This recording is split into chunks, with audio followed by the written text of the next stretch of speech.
ആമിക്ക് എന്നാ തിന്നാൻ വേണ്ടേ? ഓക്കേ, ഇപ്പൊ ഉണ്ടാക്കിത്തരേ.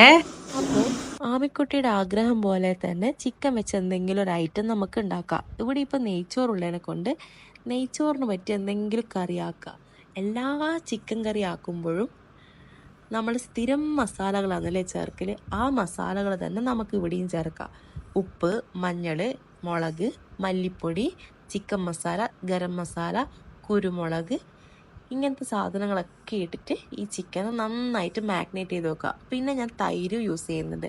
ഇത് നന്ദിനീൻ്റെ തൈരാണ്. പേഴ്സണലി എനിക്ക് ഒട്ടും ഈ തൈര് ഇഷ്ടപ്പെട്ടിട്ടില്ല കേട്ടോ. ഇനി ഒരു ഫ്രൈ പാൻ ചൂടാക്കി അതിലേക്ക് വെളിച്ചെണ്ണയാണ് ആഡ് ചെയ്ത് കൊടുക്കുന്നത്. വെളിച്ചെണ്ണ ആഡ് ചെയ്തതിന് ശേഷം നല്ലോണം ഒന്ന് എല്ലാ വശത്തും ചുറ്റിച്ചിട്ട് നമ്മളെ മാഗ്നേറ്റ് ചെയ്ത് വെച്ച ചിക്കൻ ഇതിലേക്ക് ഇട്ട് കൊടുക്കുക. ചിക്കൻ കാലും ചിക്കൻ കഴുത്തും മാത്രമേ ഇതിൻ്റെ അകത്തുള്ളൂ. അപ്പം ഉള്ളതെല്ലാം ഇട്ട് അഡ്ജസ്റ്റ് ചെയ്തങ്ങ് വെച്ച് കൊടുക്കാം.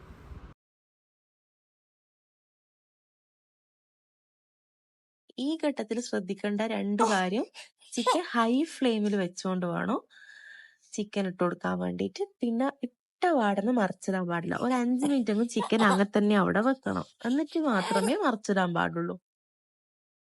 ഏകദേശം ഒരു 5 മിനിറ്റോളം ആയിട്ടുണ്ട്. ഇനി നമുക്ക് മെല്ലെ ഇതിനെ ഒന്ന് മറച്ചും തിരിച്ചും ഒക്കെ ഇടാം. ഇത് പിന്നെ മറച്ചിടാനൊന്നുമില്ല.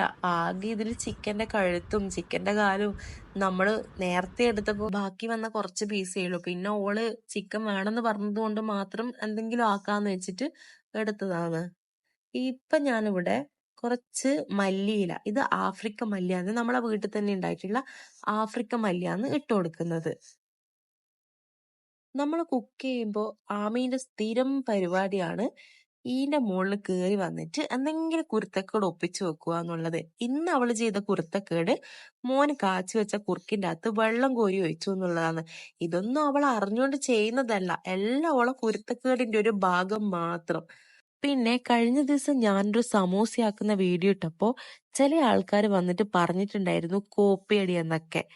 അവരുടെ വിചാരം ഇത് അവര് സ്വന്തമായിട്ട് കണ്ടുപിടിച്ച റെസിപ്പി എന്നാണ്. ഇവരും മറ്റൊരാളെടുക്കുന്ന കോപ്പി അടിച്ചിട്ടാണ് ഈ ഒരു റെസിപ്പി ഉണ്ടാക്കി ഷൈൻ ചെയ്തതെന്ന് മനസ്സിലാക്കാണ്ട് എന്തൊക്കെയോ വിളിച്ചു പറയുകയാണ്. ഇവരോടൊന്നും ശരിക്കും മറുപടി പറയേണ്ട ആവശ്യമില്ല. വിവരമില്ലായ്മ ഒരിക്കലും ഒരു തെറ്റോ കുറ്റോ അസുഖമോ ഒന്നും അല്ലല്ലോ. വിവരമില്ലായ്മക്ക് വേറൊരു അർത്ഥമില്ല, വിവരമില്ലായ്മ തന്നെ. പിന്നെ ഞാൻ ഇപ്പൊ ഇതിന് റിപ്ലൈ കൊടുത്തത് എന്താന്ന് വെച്ചാല്, എത്രയെന്ന് വെച്ചിട്ട് നമ്മൾ ഇതെല്ലാം കേട്ടോണ്ട് വെക്കുക. കുറ്റം കണ്ടുപിടിക്കുന്നവരെപ്പോഴും കുറ്റം കണ്ടുപിടിച്ചുകൊണ്ടേയിരിക്കും. ഇതിനെല്ലാം മറുപടി പറയാൻ പോകുമ്പോൾ നമ്മളെ സമയം പോകുന്നല്ലാണ്ട് വേറെ ഒരു പ്രയോജനവും. നമുക്ക് ഏതായാലും നമ്മളെ ചിക്കൻ കറിയിലേക്ക് തന്നെ തിരിച്ചു വരാം. ചിക്കൻ പൊരിച്ച അതേ വെളിച്ചെണ്ണയിൽ തന്നെയാണ് ഉള്ളി ഇട്ട് കൊടുക്കുന്നത്. ഇതിൽ 2 കാര്യമുണ്ട്. ഒന്ന്, ഇങ്ങനെ ചെയ്യുമ്പോൾ നല്ലൊരു കളറായിരിക്കും നമ്മൾ ഈ ചിക്കൻ കറിക്ക് കിട്ടുന്നത്. പിന്നെ നല്ലൊരു ടേസ്റ്റും ഉണ്ടാകും. സെപ്പറേറ്റ് വേറൊരു വെളിച്ചെണ്ണ എടുക്കുമ്പോൾ ഈ ഒരു ടേസ്റ്റ് കിട്ടണമെന്നില്ല. ഇത് നിങ്ങൾക്ക് എല്ലാവർക്കും അറിയുന്ന കാര്യം തന്നെയാണ്. പിന്നെ എന്തെങ്കിലും നിങ്ങളോട് പറയണ്ടേന്ന് വിചാരിച്ചിട്ടാണ് ഞാൻ ഇങ്ങനെയെല്ലാം പറയുന്നത്. നന്നായി ഇളക്കിയതിന് ശേഷം ഇതിലേക്ക് ആവശ്യത്തിന് ഉപ്പ് ചേർത്ത് കൊടുക്കുക. ഉപ്പ് ചേർത്ത് നല്ല പോലെ എല്ലായിടത്തും ആ ഉപ്പ് പിടിക്കുന്ന രീതിയിൽ ഇളക്കിയതിന് ശേഷം അടച്ച് വെച്ച് കുറച്ച് സമയം വേവിക്കുക. ഓക്കെ, ഇനി നമുക്കൊന്ന് തുറന്ന് നോക്കാം. ഇങ്ങനെ വന്ന് ഇടയ്ക്ക് തുറന്ന് നോക്കിയിട്ടില്ലെങ്കിൽ ഉള്ളി പെട്ടെന്ന് കരിഞ്ഞു പോകും. ഈ ഉള്ളിക്കുള്ള വൃത്തിയട്ട സൂക്കേടാണ്. തക്കാളിയൊന്നും ഇട്ടിട്ടില്ല, ഉള്ളി മാത്രമായിട്ടാണ് വെക്കുന്നുണ്ടെങ്കിൽ വേഗം കരിഞ്ഞു പോകും. അപ്പോൾ ഇടയ്ക്കിടെ വന്നിട്ട് ജസ്റ്റ് ഇളക്കിയിട്ട് നോക്കിയിട്ടില്ലെങ്കിലും ഇടയ്ക്കിടയ്ക്ക് വന്ന് നിങ്ങൾ നോക്കണം ഈ ഉള്ളീൻ്റെ അവസ്ഥ എന്താണെന്ന്. പെട്ടെന്ന് ദേഷ്യം പിടിക്കുന്ന മൂക്കത്ത് ശുണ്ടിയുള്ള ഒരേ ഒരു പച്ചക്കറി എന്ന് പറയുന്നത് ഈ ഉള്ളി എന്നാണ് എനിക്ക് തോന്നുന്നത്. അങ്ങനെ ഞാൻ ഈ ഘട്ടത്തിൽ തക്കാളി ഇടുന്നുണ്ട്. തക്കാളി ഇട്ട് നല്ല പോലെ ഇളക്കിയെടുക്കുന്നുണ്ട്. ഓക്കെ, അങ്ങനെ നിങ്ങളെ ഞാൻ പറ്റിച്ചു ഗൈസ്. ഞാൻ തക്കാളി നേരത്തെ ഇട്ടിട്ടില്ല. ഈ ഒരു സ്റ്റേജിലാണ് തക്കാളി ഇടാൻ പോകുന്നത്. തക്കാളി ഇടാൻ ഞാൻ തക്കാളിക്ക് ഞാൻ എപ്പോഴും ഒരു പ്രത്യേക സ്ഥാനം കൊടുക്കും. അങ്ങനെ തക്കാളിയും ഉള്ളിയും കൂടെ ഇനി ഒരുമിച്ച് വേഗം വെക്കണം.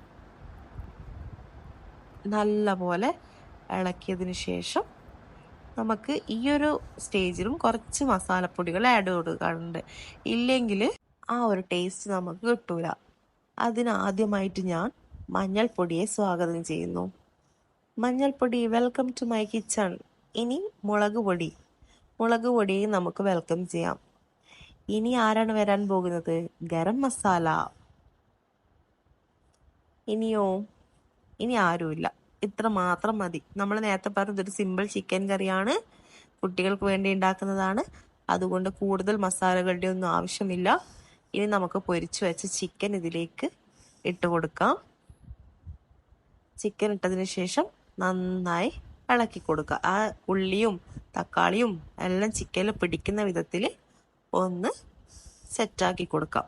ഇതിനുശേഷം കുറച്ച് ഇഞ്ചി വെളുത്തുള്ളി. നിങ്ങളിത് നോട്ട് ചെയ്തിനോ ഗൈസ്? ഞാനിത് ഫസ്റ്റ് ഇടാൻ മറന്നുപോയതാണ്. പിന്നെയാണ് എനിക്ക് ഇതിൻ്റെ ഓർമ്മ വന്നത്. നമ്മളെ ജിഞ്ചർ ഗാർലിക് പേസ്റ്റ് ഇത് ലാസ്റ്റാണ് ഞാൻ ചേർക്കുന്നത്. നിങ്ങൾ ലാസ്റ്റ് ചേർക്കരുത്. ലാസ്റ്റ് ചേർത്താൽ അതിൻ്റെ എല്ലാം ഒരു കുത്തൽ ഉണ്ടാകും. അതുകൊണ്ട് ഇതെല്ലാം ഫസ്റ്റ് ചേർക്കേണ്ട ഒരു കാര്യമാണ്. ഇനി കുറച്ച് വെള്ളം ചേർത്ത് കൊടുക്കുക, എല്ലാം ഒന്ന് സെറ്റാകാൻ വേണ്ടിയിട്ട്. അങ്ങനെ ഗായ്സ്, നമ്മളുടെ ചിക്കൻ റെഡി ആയിരിക്കുന്നു. ഇനി നമുക്ക് നല്ല ചൂടോടുകൂടി നെയ്ച്ചോറിൻ്റെ കൂടെ കഴിക്കാം. നമ്മളെ ചിക്കൻ കറി വേണമെന്ന് പറഞ്ഞ ആമിക്കുട്ടി അപ്പോഴത്തേക്ക് ഉറങ്ങിപ്പോയിട്ടുണ്ട്. അതുകൊണ്ട് ആമിക്കും കൂടെ വേണ്ടിയിട്ട് ഞാൻ തന്നെ കഴിക്കുന്നു.